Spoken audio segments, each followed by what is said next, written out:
Hare Krishna. See the gods as facilitators of devotion, not as competitors for devotion. Sometimes the Vedic tradition is misunderstood to be polytheistic. However, if we see the Bhagavad Gita itself, there is a clear understanding that there is a supreme being, and that supreme being is to be adored. So, the Bhagavad Gita itself talks about this, the relationship between the one supreme being and the other beings. So, the other beings are like cabinet ministers in a government where the ministers, and there is the prime minister, or more appropriately we could say the head of the state or the king, and as a king as a council of ministers. So the council of ministers is all subordinate to the king. So like that, God, there is one supreme being, and then there are many assistant beings. So that there is a huge unscalable difference between that one supreme being who is transcendental and the intermediate beings who are material overall. So now the we see in the Mahabharata itself, Arjuna, he does worship the other devatas. He does some tapasya to please Shiva and gets the Pashupat Astra from him.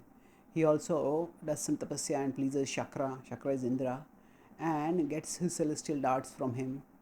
Now, this is not spoken about disapprovingly in the Mahabharata, because Arjuna's heart is clearly fixed in Krishna. He is devoted to Krishna, and he there is no doubt in his mind when Krishna speaks the Bhagavad Gita to Arjuna. Arjuna very unambiguously describes that Param Brahma Param Dhama Pavitram Paramam Bhavan, that you are the supreme being, and Ahustvam Risha Sarve Devarshir Narada Satha, and then Nahite Bhagavan Vyaktim Vidur Devan Danavaha. So even the devatas don't know you. Now Krishna has himself said earlier in 10.2, Name Viduh Suraganaha Prabhavam Namaharshayaha. Devatas don't know me. So Krishna is not just another being among the supreme beings, among the various beings. He is the supreme being. So he's for cat is existing transcendental, and that's why the beings who are even higher than us can't know him.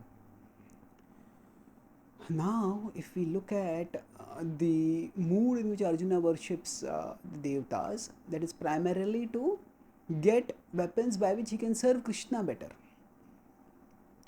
So that worship is not a threat to his Krishna bhakti.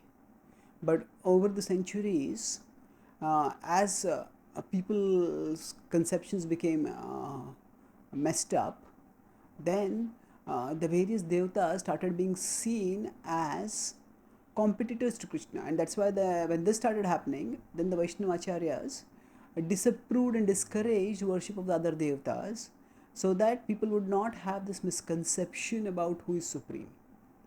So the point is not that the devatas are to be respected; they should be respected, and they are venerable persons, and they need to be respected accordingly. But the important point is to see them that they are, if through them we can get some assistance for our service to Krishna, we can approach them. But the mood of pure devotion that is fostered in the Bhagavad Gita and in the Srimad Bhagavatam and largely in the Bhakti tradition is that we focus on Krishna and we depend on Krishna.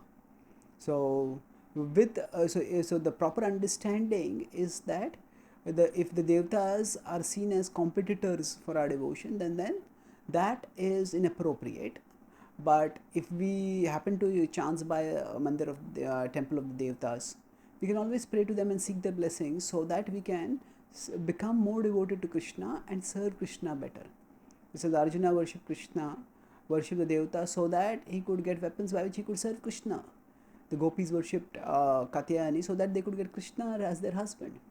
This sort of worship is something which is certainly acceptable, and that is what the Bhagavad Gita's conclusion is, that we shouldn't, that it's not polytheistic, it is monotheistic, but it is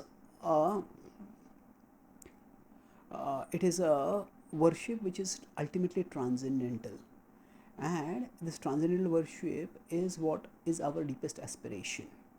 Thank you. Hare Krishna.